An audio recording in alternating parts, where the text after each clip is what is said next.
নমস্কার, মমতাজ কিচেনে আপনাদের সবাইকে স্বাগত জানাই।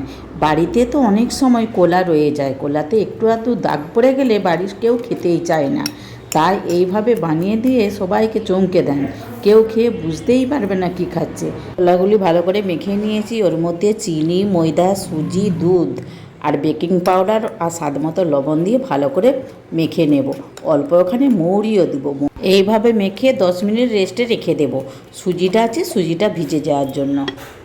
এখন আমার 10 মিনিট রেস্ট রাখা হয়ে গেছে। এখন একটু কাঁটা চামচ দিয়ে ভালো করে মেখে নেব। কড়াইয়ে তেল বসিয়ে দিয়েছি, অল্প অল্প করে দিয়ে বড়া আকারে তৈরি করে নেব। এইভাবে বানিয়ে বাড়ির সকলকে খাওয়ান, কেউ খেয়ে বুঝতেই পারবে না কী দিয়ে বানিয়েছেন। আমি তো বানিয়েছিলাম, কেউ বুঝতেই পারে না কী দিয়ে বানিয়েছি। পরে আমি বললাম কোলা দিয়ে, তো ওদের এত পছন্দ হয়েছে। আমার মেয়েরা বলেছে মা দারুণ হয়েছে, তাই আপনাদের সাথেও শেয়ার করছি। একইভাবে সব বড়াগুলি ভেজে নেব। আমার রেসিপিটি আপনাদের যদি ভালো লাগে একটা লাইক করার অনুরোধ রইল। প্লিজ সাবস্ক্রাইব করবেন কিন্তু, আর অনেক অনেক শেয়ারও করবেন।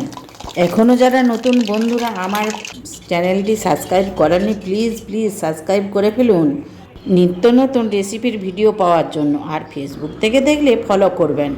আবার দেখা হবে নতুন কিছু রেসিপির ভিডিও নিয়ে মমতাজ কিচেনে। আপনারা ভালো থাকবেন, ধন্যবাদ।